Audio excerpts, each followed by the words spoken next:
नमस्कार मित्रों, मैं हूं धर्मेंद्र कुमार और स्वागत है आपका एक बार फिर से अपने देसी लोन एडवाइजर चैनल में।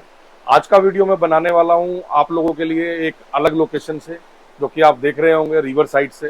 बेसिकली ये वीडियो मैं आपके लिए बना रहा हूं Jim Corbett national park club Mahindra resort से, सिर्फ इस आशा में कि जो हमारे व्यूअर्स हैं उनको मैं कुछ अलग कंटेंट, कुछ नया दे पाऊँ, सो दैट कि मेरे जो व्यूअर्स हैं वो मुझसे लंबे समय तक कनेक्टेड रहें।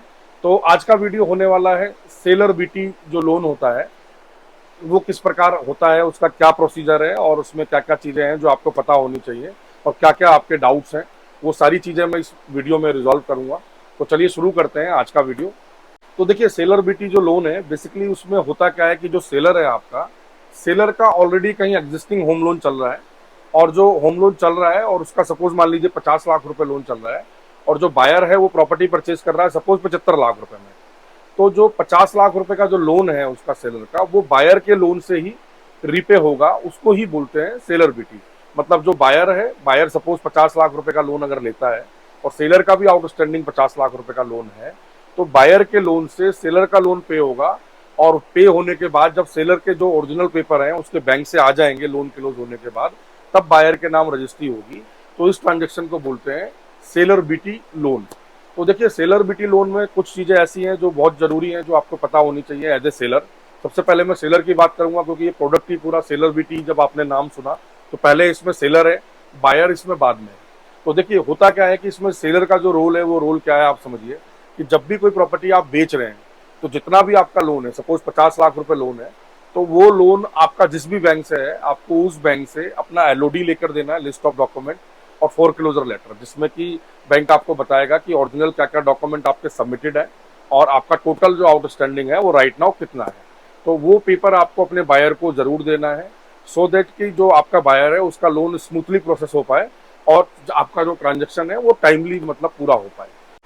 तो देखिए, सेलर बीटी जो लोन है वो जनरली सभी बैंक्स नहीं करते हैं, but state bank of India में सेलर बीटी लोन होता है। और उसका क्या कंडीशन होती है कि जो सेलर है उसको बैंक एंट्रीम गारंटर बनाता है, कुछ समय के लिए बनाता है, इसीलिए उसका नाम एंट्रीम गारंटर रखा हुआ है। एंट्रीम गारंटर में देखिए होता क्या है कि जो आपका बायर जो लोन अप्लाई कर रहा है, तो उसमें जो एप्लीकेशन फॉर्म है उसमें गारंटर का कॉलम होता है, वो फॉर्म आपको भी साइन करना होता है साथ में। और जब भी आपके बायर का लोन सेंक्शन हो जाता है तो आपको बैंक में जाके गारंटी एग्रीमेंट साइन करना होता है उनके साथ में। और देखिए, बैंक जो गारंटर आपको बनाता है इंटीरियम पीरियड के लिए, उसका पर्पस सिर्फ इतना होता है कि क्योंकि जो आपका लोन है वो बैंक के पैसे से बंद हो रहा है, और मान लीजिए कि आपका लोन 50 लाख का बंद हो गया बैंक के माध्यम से, जो आपके बायर ने लोन किया, लेकिन उसके बाद आपका किसी प्रकार का अगर कोई डिस्प्यूट आ जाता है, तो उस केस में बैंक और बायर दोनों बाउंड हो गए।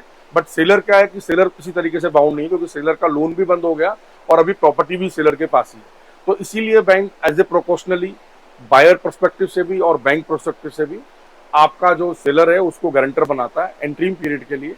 तो जो भी सेलर्स हैं उनको बिल्कुल भी डरने की जरूरत नहीं है कि भाई जो हम इसमें गारंटर बन रहे हैं तो हमारा सिविल इन्फेक्टेड हो जाएगा या सिविल पे एंट्री चढ़ जाएगी। तो ऐसा नहीं होता, मैनुअल गारंटर बनाते हैं आपको, सिविल में एंट्री नहीं होगी आपकी, मैनुअल गारंटर बनाते हैं। और गारंटी आपकी रिलीज भी हो जाती है जैसे ही आपकी रजिस्ट्री बैंक में आएंगी। जो प्रॉपर्टी आपने अपने बायर को बेची है, बेचने के बाद जैसे ही आपका लोन बंद हुआ, आपको पेपर मिले, आपने रजिस्ट्री कर दी, और रजिस्ट्री बैंक में आ जाती है, रजिस्ट्री होने के जनरली 1-2 दिन बाद आ जाती है।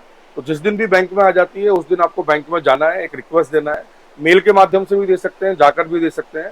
तो उनको बताना है कि जो मैं इसमें एंट्रीम गारंटर था और ये रजिस्ट्री हो गई है, आपके पास आ चुकी है, तो कृपया जो हमारी गारंटी है उसको रिलीज कर दिया जाए। तो बैंक क्या करता है उस केस में, आपको एक जो आपका है एनओसी आपको प्रोवाइड करा देता है, आपकी गारंटी को रिलीज कर देता है। तो उस केस में आपकी जो गारंटी है रिलीज हो जाती है, और फ्यूचर में फिर आपको किसी तरह की कोई दिक्कत आने वाली नहीं है, किसी भी तरीके की, आपको लगे कि मेरे सिविल में या कुछ में, क्योंकि सिविल में चलेगा ही नहीं, क्योंकि बैंक जो है आपको मैनुअल गारंटर बनाता है। अब बात कर लेते हैं बायर की। देखिए, जो बायर है, बायर को कई बार जो ये ट्रांजेक्शन है वो थोड़ा समझ नहीं आता कि भाई ये कैसे कैसे होगा या इसका पैसा कैसे जाएगा, या बायर को लगता है कि मैं पैसा पहले दे दूं, कल को मान लीजिए कोई रिस्क तो नहीं है। तो देखिए, मैं आपको बताता हूँ, जो भी बायर पर्सपेक्टिव से मेरा वीडियो देख रहे हैं, तो इसमें किसी तरीके का कोई रिस्क नहीं होता है। आपको करना क्या होता है कि आपको लोन अप्लाई करना है। जब भी कोई ऐसी प्रॉपर्टी आप ले रहे हैं जहां पर सेलर का लोन चल रहा है, तो वहां खुद से ऑन फंड से पैसा देने से बेटर है कि आप उसमें लोन करा लें। बेशक आप लोन चाहे थोड़े समय बाद बंद कर दें, बट आप लोन जरूर कराएं। लोन कराने से क्या होगा कि जो सेलर के जो प्रॉपर्टी डॉक्यूमेंट है उनका ड्यू डिलिजेंस अच्छे से हो जाएगा, और जो ट्रांजेक्शन है उसमें आपको बिल्कुल भी प्रॉब्लम नहीं आई, क्योंकि बैंक टू बैंक ट्रांजेक्शन होगा तो वो बेटर रहता है और सेफ रहता है आपके लिए। अब देखिए ट्रांजेक्शन होता कैसे है। सपोज जो बायर है उन्होंने लिया 75 लाख रुपए की प्रॉपर्टी, और सेलर जो है उसका 50 लाख रुपए का ऑलरेडी लोन चल रहा है, और बायर को भी जो लोन है वो 50 लाख रुपए रिक्वायर्ड है। तो ये पैसा किस तरीके से मूव होगा, कैसे कैसे जाएगा, ये मैं आपको बताता हूँ। जनरली जो बायर है वो सोचते हैं कि भाई 25 लाख मेरा मार्जिन है, 50 लाख का मैं लोन ले रहा हूँ, प्रॉपर्टी 75 लाख रुपए की है, तो जो 50 लाख का लोन है वो बैंक मेरे सेलर को डायरेक्टली पे कर देगा और मैं अपना पैसा रजिस्ट्री वाले दिन दूंगा। तो देखिए ऐसा नहीं होता है, और जो पैसा आप बैंक के द्वारा दे रहे हैं वो पैसा भी आप ही का है। जैसे जितना पैसा वो आपका है जो आपके सेविंग में रखा हुआ है, उतना ही वो पैसा भी आपका है, क्योंकि वो पैसा आप बोरो कर रहे हैं बैंक से, और उस पैसे की पूरी लाइबिलिटी आपकी है, जैसे आपकी अपने पैसे पे है। तो इस चीज को आप बिल्कुल अंडरस्टैंड कर लीजिए कि वो पैसा भी आपका है। अब ये ट्रांजेक्शन देखिए होगा कैसे।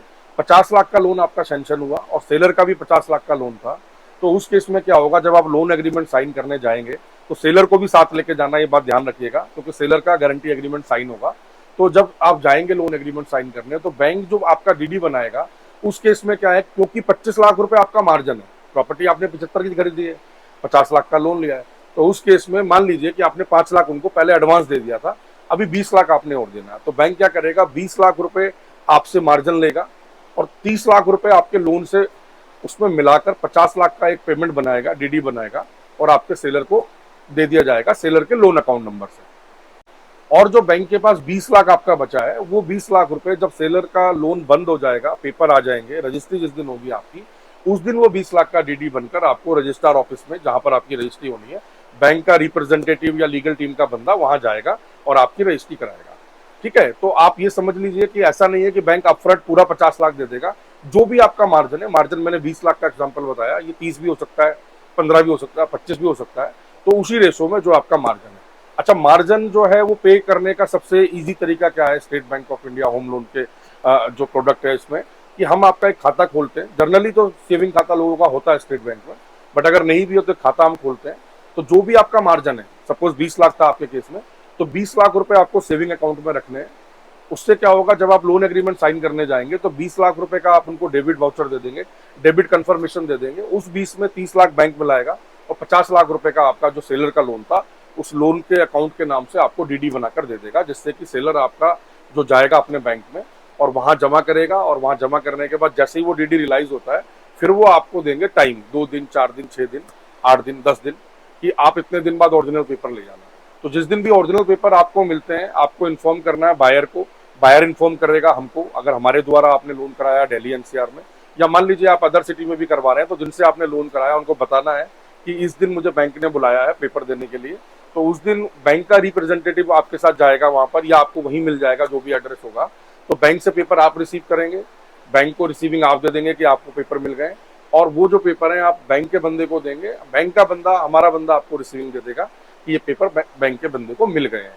अगर मान लीजिए आपका जो बैंक है, जनरली बैंक क्या करते हैं, जो सेलर है उसको ही ओरिजिनल पेपर देते हैं, थर्ड पार्टी को नहीं देते हैं। अगर आपका बैंक कहता है कि नहीं हम पेपर आपके लैंडर को देंगे जहां से लोन हुआ है बायर का, वहां से देंगे, तो कोई दिक्कत नहीं, आप हमें बता सकते हैं। उस केस में हम बैंक का बंदा भेजेंगे, रिप्रेजेंटेटिव या लीगल टीम का, जो आपके ओरिजिनल पेपर वहां से रिसीव कर लेगा। तो इसमें मैं समझता हूँ कोई अभी डाउट नहीं होगा कि पेपर कैसे आएंगे, कैसे रिसीव होने। तो इस चीज का मैंने आपको लगता है कि पूरा पूरा जवाब इसमें दे दिया होगा। और जो भी बायर्स मेरा ये वीडियो देख रहे हैं, या जो भी व्यूअर्स मेरा ये वीडियो देख रहे हैं, चाहे वो सेलर हो चाहे बायर हो, इस ट्रांजेक्शन में कोई दिक्कत नहीं है। ये ट्रांजेक्शन प्रॉपर तरीके से किया जाता है, और हमने बहुत सारे ट्रांजेक्शन किए हैं इस प्रकार के, कोई रिस्क नहीं है, कोई दिक्कत नहीं है। बट रिक्वेस्ट मेरी यही है कि जब भी इस तरीके का ट्रांजेक्शन हो तो आप बैंक को जरूर इन्वॉल्व करें, सो दैट कि आपका ट्रांजेक्शन और स्मूथ हो पाए, और आपको और कॉन्फिडेंट आ पाए कि बैंक टू बैंक डील हो रहा है, तो किसी तरीके का आपको मतलब रिस्क ना लगे।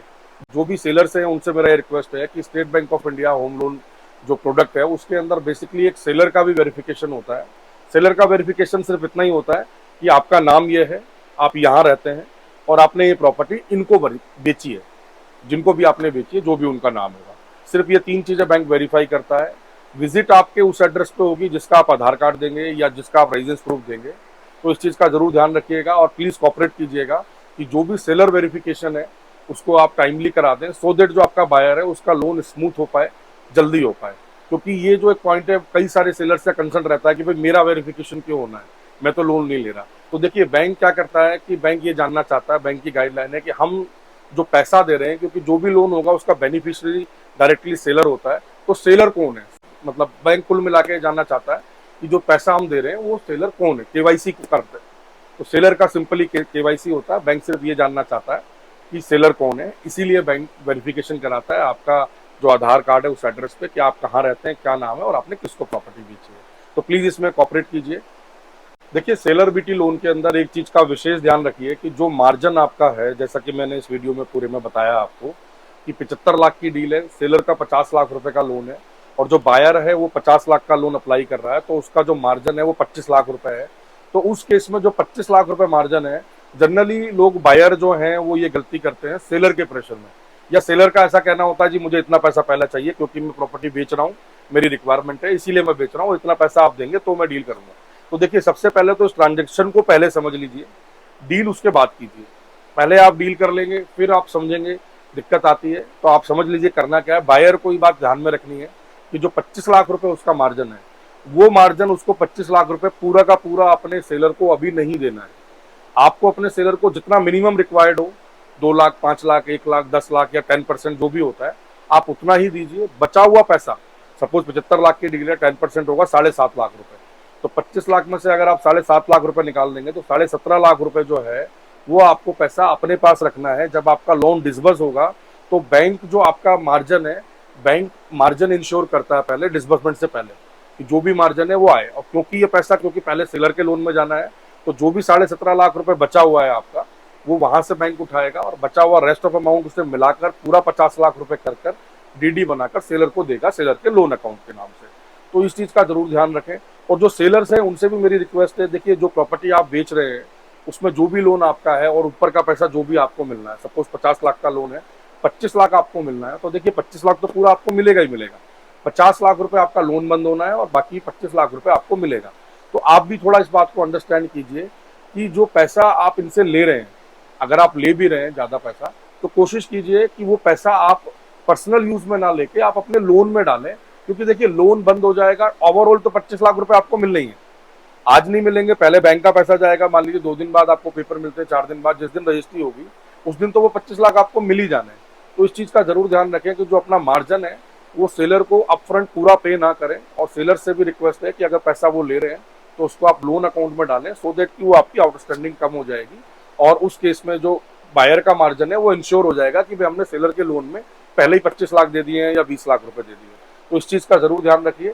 और जो भी बायर्स हैं, बायर्स के लिए मेरा यही कहना है कि जब भी इस तरीके का ट्रांजेक्शन आप परचेज करते हैं या डील करते हैं, तो जो आपके सेलर हैं उनसे पहले बात करें, या जो मीडिएटर हैं जो भी आपकी डील करा रहे हैं, चाहे वो रियल एस्टेट ब्रोकर हो, कंसल्टेंट हो, जो भी हो, मतलब तो आप पहले इन चीज़ों को डिस्कस कर लें।